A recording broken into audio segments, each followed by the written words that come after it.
Shalom Bapak Ibu, kembali kita dalam 5 menit penuh harapan. Bapak Ibu yang dikasihi Tuhan, kerendahan hati, isu yang layak untuk kita dengungkan terus-menerus karena kita suka dengan orang-orang yang rendah hati. Kita suka dan rindu untuk mau menjadi orang yang rendah hati, walau dunia yang penuh dengan kompetisi ini menganggap kerendahan hati sebuah sistem nilai yang harus ditinggalkan demi kesuksesan. Bapak Ibu, tetapi kita sebagai anak Tuhan, sekali lagi kita terus-menerus harus belajar untuk menjadi pribadi yang rendah hati. Pertanyaan ciri selanjutnya, apa itu orang yang rendah hati? Orang yang rendah hati adalah orang yang bersedia dengan sukacita dan sukarela melepaskan hak.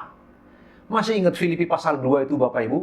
Ayat 5, 6, dan 7. Tuhan Yesus tidak menganggap kesetaraan dengan Allah sebagai milik yang harus dipertahankan, melainkan telah mengosongkan dirinya menjadi sama dengan manusia, manusia hamba yang taat sampai mati di kayu salib. Itu sebabnya Tuhan sangat meninggikan dia, kepadanya dikaruniakan nama di atas segala nama. Apa yang kita bisa renungkan di bagian itu Bapak Ibu yang dikasihi Tuhan? Paulus mengatakan kita diminta untuk punya pikiran dan perasaan yang terdapat pada Kristus, yang walaupun dia adalah Allah, tidak menganggap itu sebagai hak milik yang harus dipertahankan. Dia melepaskan hak dengan mengosongkan dirinya, berinkarnasi untuk Bapak Ibu dan saya. Nah Bapak Ibu, apa itu rendah hati? Orang yang terus-menerus bersedia melepaskan hak. Dunia tempat di mana kita hidup ini Bapak Ibu, di segala penjuru dan di berbagai tempat, selalu memperjuangkan hak. Setiap kita terus menuntut hak. Hakku. Semua orang berjuang. Apapun dilakukan demi memperjuangkan hak-hak mereka. Tetapi orang yang rendah hati adalah orang yang bersedia melepaskan hak. Seperti Tuhan Yesus. Dia berhak untuk terus ada di surga yang mulia dan tidak harus berinkarnasi. Tetapi memilih untuk melepaskan hak demi ketaatan kepada kehendak Bapaknya dan demi menyelamatkan, menebus Bapak, Ibu, dan saya. Dan kita melihat Bapak Ibu yang dikasihi di dalam Alkitab, bagaimana orang-orang yang belajar melepaskan hak malah beroleh yang lebih baik lagi. Bapak Ibu yang dikasihi Tuhan, ini salah satu ciri kerendahan hati yang sulit kita temukan Bapak Ibu. Perhatikanlah kehidupan di mana kita sedang ada saat ini Bapak Ibu. Di mana semua orang sedang memperjuangkan hak, apalagi tentang hak asasi manusia.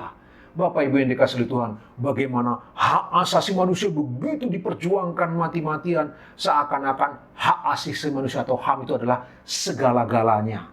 Bapak Ibu, beberapa hal kita harus setuju dan berjuang untuk itu. Tapi ada bagian di mana kita harus belajar terus-menerus melepaskan hak. Hanya dengan begitu Bapak Ibu, kita akan punya ketenangan hidup. Kita akan menjadi orang-orang yang dianggap rendah hati oleh kebenaran firman Allah sebagai hakim tertinggi. Bapak Ibu yang dikasihi Tuhan, melepaskan hak bukanlah hal yang mudah. Orang yang bisa melepaskan hak, sekali lagi, adalah orang yang rendah hati. Dalam hidup ini Bapak Ibu, jika ada yang sebenarnya itu adalah hakmu, namun engkau memilih untuk melepaskan hak demi kemuliaan Allah, demi mengerjakan kehendak Allah, demi kebaikan orang lain, demi orang lain diselamatkan. Marilah kita belajar untuk melepaskan hak itu. Paulus memberitahu kepada orang di Korintus, mungkin kau berhak untuk makan persembahan berhala. Tapi kalau karena makananmu itu orang lain tersandung, untuk apa? Bukankah engkau telah berdosa dengannya? Rasul Paulus berkata begitu Bapak Ibu dikasihi Tuhan. Mari kita belajar melepaskan hak Bapak Ibu, walau itu hak kita. Tapi demi kemuliaan Allah, ada saat di mana kita harus belajar melepaskan hak bagi kemuliaan Allah. Renungkan bagian ini bersama-sama Bapak Ibu. Tuhan Yesus memberkati Bapak Ibu. Selamat beraktivitas.